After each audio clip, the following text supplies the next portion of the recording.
The hiss of a dying propane canister is the most terrifying sound in a grid-down world. It is not the sound of a meal finishing. It is the sound of your lifespan shortening.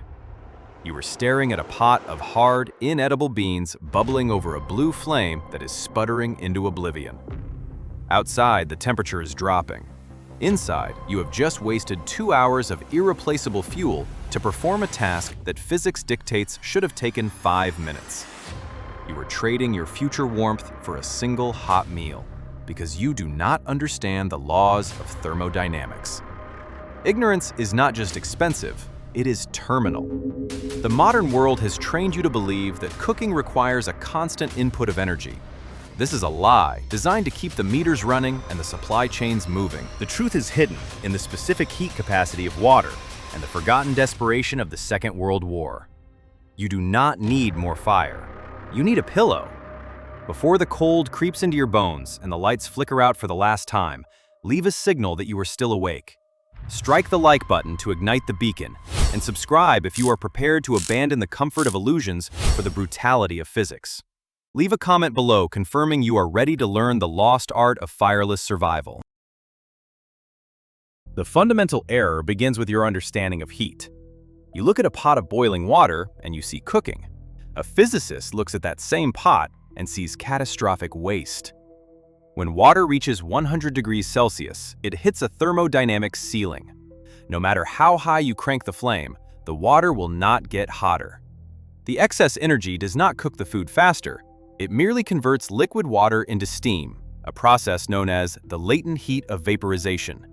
You are not cooking your dinner. You are humidifying your kitchen while burning through your finite stockpile of butane or propane. The petrochemical industry thrives on this inefficiency. The stove manufacturers design appliances that encourage high-output burning because in a functioning economy, fuel is cheap and time is expensive. But when the trucks stop running, the equation flips.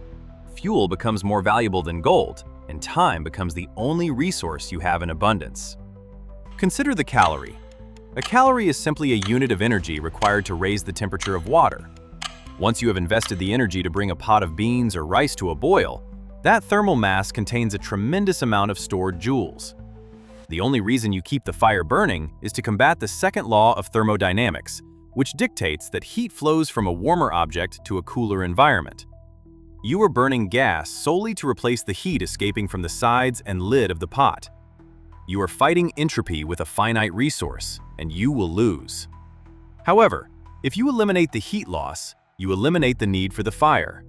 This is the principle of retained heat cooking. If you can trap those joules inside the pot, the food will continue to cook for hours without a single additional flicker of flame. This is not a new discovery. This is ancient survival wisdom that was industrialized during the shortages of the 20th century. It was known as the Haybox, or the fireless cooker. During World War II, when gas rationing meant that roasting a chicken could cost a week's worth of fuel coupons, governments issued pamphlets instructing citizens to construct insulated boxes packed with straw, hay, or newspapers. The logic was ruthless and irrefutable. Bring the food to a boil for a mere 5 minutes to ensure the thermal mass is saturated and bacteria are killed. Then immediately bury the pot in insulation. The insulation does not generate heat, it imprisons it. The science relies on the R value of the material surrounding your pot. Air is a terrible conductor of heat, which makes it an excellent insulator, provided that the air is trapped and cannot circulate. This is why down jackets work, and it is why a simple cardboard box filled with old pillows or straw can outperform a modern stove in terms of fuel efficiency. When you bury a boiling pot in a nest of pillows, you are creating a thermal stasis. The temperature inside drops incredibly slowly, often staying above the bacterial danger zone of 60 degrees Celsius for 8 to 10 hours. During this time, the breakdown of complex carbohydrates and the softening of collagen continues uninterrupted. You are trading intensity for duration. You are letting physics do the heavy lifting while you conserve your fuel for the only thing that matters, keeping your body from freezing. But the modern consumer rejects this. The modern consumer wants the visual reassurance of the flame. The modern consumer feels that if the pot is not bubbling, nothing is happening. This psychological dependency on visible energy expenditure is a fatal flaw in a survival scenario. You must purge the desire for speed. Patience is a calorie conservation strategy. If you continue to cook the way you do now when the grid goes down, you will deplete a 20-pound propane tank in a month. With thermal retention, that same tank could last you a year. The calculation is simple. Boiling beans for 3 hours consumes roughly 6,000 BTUs. Boiling them for 10 minutes consumes 300 BTUs. That is a 95% reduction in fuel consumption. Apply that math to every meal you cook over a 6-month winter. The difference is not just saving money. The difference is having fuel left to boil water for sterilization when dysentery strikes the camp. Let us analyze the materials. You do not need a specialized device sold by a camping store. Commercial thermal cookers are essentially expensive vacuum flasks. While effective, they are fragile and costly. The Survivalist Manifesto demands improvisation with available resources. The term Haybox is archaic, but the principle applies to anything with loft. Wool blankets, sleeping bags, introduction of pillows, even crumpled newspapers. The density of the material matters. If the insulation is too loose, convection currents will carry heat away. If it is too compressed, you lose the trapped air pockets that provide the resistance to heat transfer. You are engineering a prison for heat. The goal is to isolate the thermal mass of the pot from the ambient temperature of the room entirely. However, there is a critical danger in this method that amateurs overlook, and it involves biology, not physics. It is called the danger zone. If the temperature of your food drops below 60 degrees Celsius and stays there, you are not cooking, you are incubating. Botulism does not smell. Salmonella does not have a flavor. If your insulation is insufficient, or if you peek into the box to check the food, you break the thermal seal. You release the accumulated heat and the temperature plummets. In a survival situation, a case of food poisoning is a death sentence. Diarrhea leads to dehydration, which leads to weakness, which prevents you from gathering water or wood, which leads to death. Precision is mandatory. You must trust the physics, but you must also respect the biology. You cannot simply wrap a pot in a towel and hope for the best.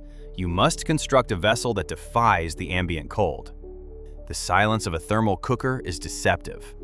While a pressure cooker screams and a wood fire crackles, the insulated box sits in the corner, cold to the touch and utterly silent.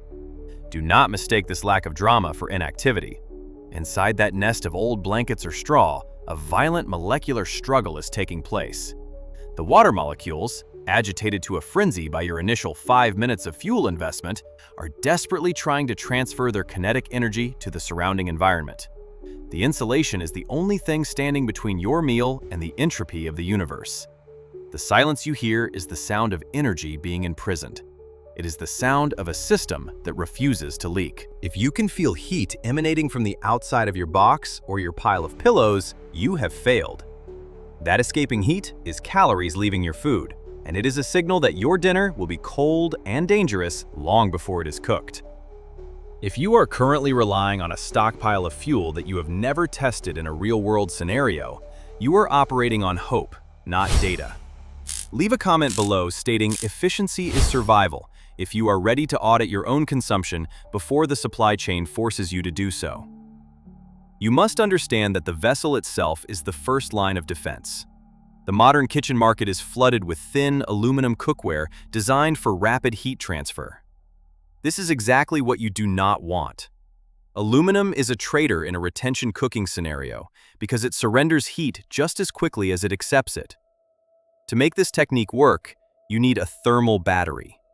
You need a pot with significant mass, preferably stainless steel or heavy enamel, with a lid that fits with the precision of a bank vault. A loose lid is a thermal leak that no amount of blankets can fix. When the water boils, the steam must be trapped inside to maintain the internal pressure and temperature.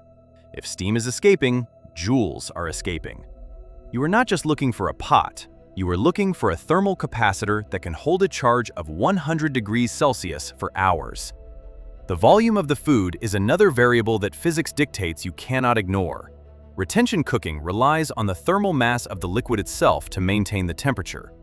You cannot cook a small cup of rice in a large pot using this method. The air gap inside the pot, between the food and the lid, acts as a cooling chamber. The steam rises, hits the cooler lid, condenses, and drops back down, robbing the food of heat in a continuous cycle of internal convection. You must fill the pot to at least 75% capacity. This maximizes the ratio of hot matter to dead air. This is why soups, stews, and large batches of beans are the ideal candidates for this method. You are using the water itself as the heat source. If you try to ration the food by cooking small portions, the thermal mass will be insufficient to overcome the heat loss, and the temperature will plummet into the bacterial danger zone within the hour. Now consider the insulation matrix. The pillow, the sleeping bag, or the box of hay works on the principle of trapping dead air. Air is a poor conductor of heat, but only if it is stationary. Once air begins to move, it becomes a conveyor belt for heat loss through convection. This is why a simple hollow box fails. You need a material that compartmentalizes the air into millions of tiny pockets, preventing it from circulating.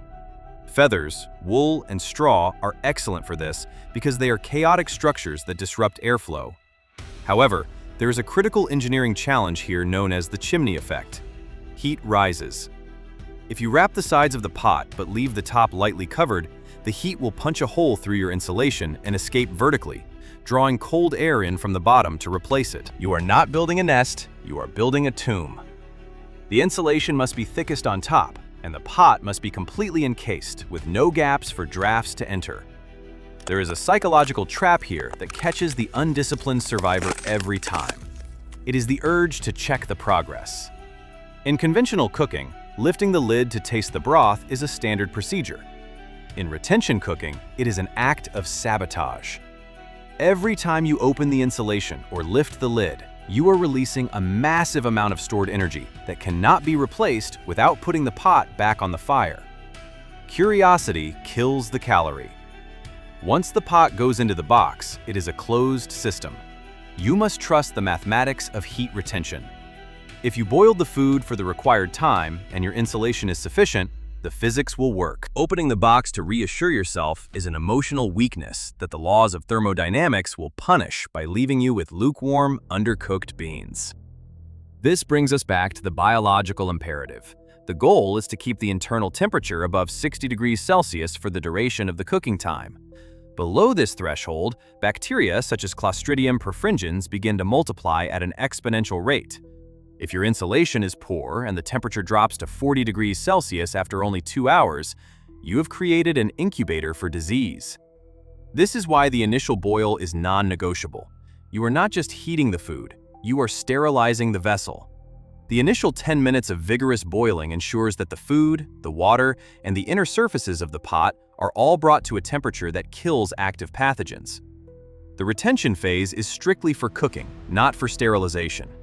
If you skip the boil to save an extra minute of gas, you are placing a wager with your gastrointestinal tract that you will almost certainly lose. The application of this method requires a shift in your daily timeline. You cannot decide to cook dinner at 5 in the afternoon. Retention cooking is a slow process that trades time for energy. You must bring your food to a boil in the morning while you still have the solar gain of the day or the focus to manage the fire. You then pack it away and let the residual heat work while you attend to other survival tasks like water collection or security. When you open the box in the evening, the food is ready. This detachability is a tactical advantage. It allows you to cook without being tethered to a stove. It eliminates the smoke and smell of cooking during the times of day when you might need to maintain a low profile. But most importantly, it preserves your fuel for the depths of winter, when a hot meal is the only thing standing between you and hypothermia. There is a hidden saboteur in your thermal cooking system, one that physics predicts but amateurs ignore until it is too late. That enemy is moisture. You believe you are building a fortress of warmth with your blankets and pillows, but if you do not understand the thermal conductivity of water, you are building a heat sink. Water conducts heat approximately 25 times faster than air. If your pot boils over, or if steam escapes the lid and condenses into your insulation, the R value of your system collapses instantly. A wet blanket is not an insulator, it is a radiator. It will suck the joules out of your food and pump them into the freezing air, leaving you with a bacterial slurry instead of a meal. This is why the material selection for your thermal battery is not a matter of comfort. It is a matter of engineering. Cotton is a death trap in a survival scenario, and this rule applies to your cooking vessel just as strictly as it applies to your clothing. Cotton is hydrophilic. It loves water. It absorbs moisture and loses almost all of its insulating properties when damp. If you wrap your pot in old cotton towels or denim, you are relying on a material that will betray you at the first sign of condensation. You must prioritize hydrophobic materials. Wool, even when damp, retains a significant portion of its insulating capability because its structure traps air within the fiber cortex itself. Synthetic fibers like polyester fleece or the loft of a sleeping bag are designed to shed moisture. If you are scavenging for insulation, ignore the cotton sheets and strip the polyester batting from inside a cheap comforter, or use crushed newspapers, which can be easily replaced if they get wet. To truly master this discipline, you must stop thinking in terms of wrapping and start thinking in terms of housing. A loose pile of blankets is vulnerable to drafts and shifting. A dedicated thermal box is a permanent infrastructure asset. The most efficient shell you likely already own is a plastic cooler. The cooler is the ultimate thermal hypocrite.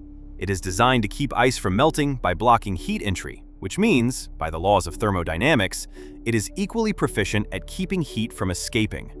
It is a rigid, airtight, foam-insulated container. By placing your boiling pot inside a cooler and packing the remaining void space with pillows or hay, you create a dual-layered defense system. The foam of the cooler handles the conduction, and the pillows eliminate the internal convection. This setup is not just better, it is chemically superior to any loose blanket arrangement.